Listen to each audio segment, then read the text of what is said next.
What is going on, everybody? Quancredible here, bringing you the review for Four Nights of the Apocalypse, Chapter 11.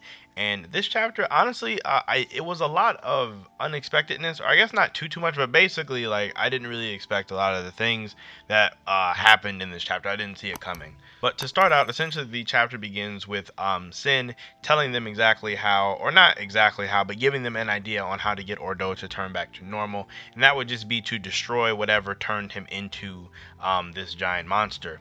And then Donnie goes to shoot arrows at the fairy, and his aim's terrible too. And it's just so odd to me that Donnie's aim is really bad also. Like, I thought his aim would just be kind of bad, but he's almost like Percival in terms of just how crappy he is at shooting arrows. And it's at this moment that a literal random arrow from out of nowhere hits the fairy in like right between the eyes. And like, I feel like I shouldn't care about this as much as I do, but this like really bothers me for some reason. Like, just because it's so random. Like, it's just some random arrow out of nowhere. Like, I don't know if this is like a third party, another person. Did Donnie's magic float it back around? Did he do it on accident? Was it because of Percival? Because we've seen stuff like that happen with Percival's arrows when he was shooting them. Like, I am so much more curious than I probably should be about this stupid arrow, but it's just like, what even happened here? And I really hope this isn't one of those things that like the author just doesn't even address ever. Like, I really hope this just gets brought back up, because all of the characters in scene have no idea where this came from. So it's just like, this just bothers me. I truly have no prediction on what that could possibly be. If you have an idea of what it is, please let me know down below, because I have nothing. Look, man, I just don't know what to say. Scott? Yep. It is rare that I am relatively speechless. That moment has officially arrived. But from there, we see that killing this fairy didn't really have any effect on anything. In fact, it just reveals that there is another holy knight in the area. I believe his name is Talisker. Talisker. That's just what I'm going to call him for now. He's a holy knight, just like, floating around. I'm assuming he has some connection to everything that's going on around here. And of course, Nanson's asked him to turn Ordo back to normal. And one of the interesting things here is that the knight agrees to, like, if they land one blow on him, he will tell them how to turn Ordo back to normal. And if they somehow manage to beat him, he'll do it for them. But like, he never like explicitly said he was the one that turned Ordo into this. So like, I'm kind of holding out to where maybe like it wasn't him exactly who did it, but he still has a way to fix it.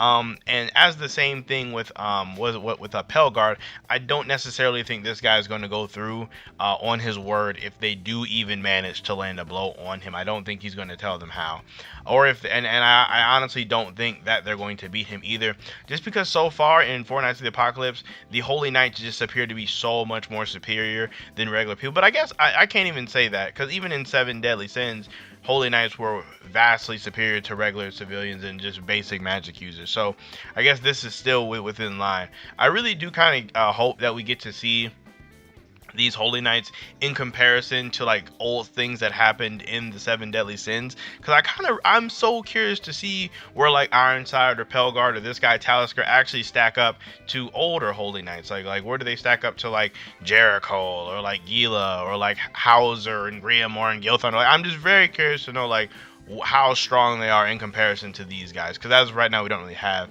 a solid measuring stick for that. But essentially from there, Nanson's goes straight into battle mode, enchanting or basically coating his blades in poison using his magic, and Percival wants to fight along with him. And to my own surprise, Percival can't activate his magic on his own. It seems like he doesn't know how to do it, which like I don't know why I was expecting for him to just like power up and just be ready to fight, but like, yeah, he just doesn't know how to use his magic, so it makes sense.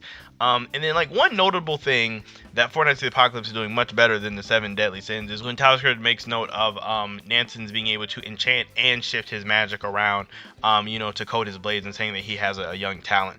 I really like the fact that Four Nights of the Apocalypse is taking more of an effort to categorize the power system, I guess, because in Seven Deadly Sins I didn't really notice it just because of how the series worked out, but the power system really never got explained. So it's just really interesting to see like this almost backwards explanation of their like power system. I really hope we get more information soon so we can like kind of relate this information back to the original series, but for now I am enjoying what we are getting explaining it. At any rate, Nansen's rushes in, and then this guy uses his magic to essentially create a hailstorm of giant hail that, you know, obviously is very deadly just because it's freaking huge. So Percival is able to save Nansen's from being crushed by all of this hail, but the night guy sends Ordo after him to like kind of smack Nansen's away. So like it's one of those things where, like, it's just really unfortunate because this guy is definitely not planning on playing fair, as well as I really, again, like I said, I think he's lying. So it's like two things. So essentially, as Ordo was about to like attack Nansen's while he was down, Percival does step in and he tanks a like hit from him, which is impressive because Percival is very strong. Like Percival just has amazing feats just without magic. So I really can't wait till he can really start using it. And that's probably why like the story is taking it slow on Percival's abilities, just because of how impressive him purely physically is. So I really can't wait to see like how powerful he is once he starts really integrating his magic in there. But essentially Percival uses his like main character powers to essentially talk the monster Ordo into essentially not really attacking again. Like Ordo seems to come to his senses a little bit, like he's able to say his grandson's name. For some reason this like makes Talisker like super mad for some reason. Like I'm not for sure why at least to me he seemed to get like really angry about this, which is kind of odd. But essentially from there he just says he's gonna like kill or basically take care of all of them at once and sends down more hail.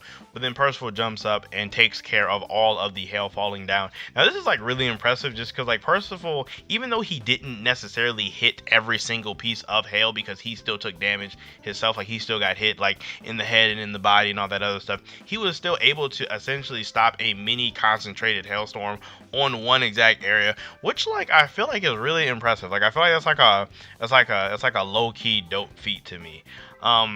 Of course, but he did take tons of damage while doing this, you know, and it's like Diney said, this like Percival wouldn't be him if he didn't do things like this. And then basically at the very end of the chapter, we get Percival, like it looks like a huge swell of power has like come over him, and that's essentially the chapter. Seems like Four Knights of the Apocalypse loves to have, I feel like 3 or 4 of these chapters have had like Percival powering up at the end of the chapter, so I think that's going to be a theme going on here. But it's like, as for what Percival is doing here, I have no idea. I would assume he's powering up with his magic. I'm very curious to know what you guys could possibly think it could be. I would like to see Percival be able to use his hero type magic more effectively, maybe even use some of the healing properties of it to possibly heal Ordo. I doubt he'll be able to beat this guy just because like he wasn't really able to do much to Pelgard, and it seems like Holy Knights are on another level. So hopefully whatever this other party or hidden entity that shot this arrow out of nowhere is, hopefully that person can help them deal with Talisker. Because the number one thing I absolutely do not want, or two things I absolutely don't want, is I don't want Percival to just power up and just clap this guy easy, because that would annoy me. And I don't want Sin to throw another transportation beat and they teleport again, because that would just be corny. Like if he teleports Sin, Donnie, Percival, and Nansen's away once Percival isn't able to win, that would just be annoying, because like you literally just did that a couple chapters ago. So aside from that, let me know how you guys feel with the chapter down below. All in all, I'd probably give this one like a 7. It was pretty interesting to me, honestly, so I feel like a 7 is pretty fair. 6.5 at like the lowest. But yeah, let me know how you guys feel about the chapter down below. Let me know what you guys think about that arrow, because I'm super curious about that, as well as what you think Percival is doing towards the end of this chapter. Aside from that, make sure you guys like the video, as well as subscribe to the channel for more Four Knights of Apocalypse content coming in the very near future. You guys enjoy the rest of your day, and I will see you all in my next video.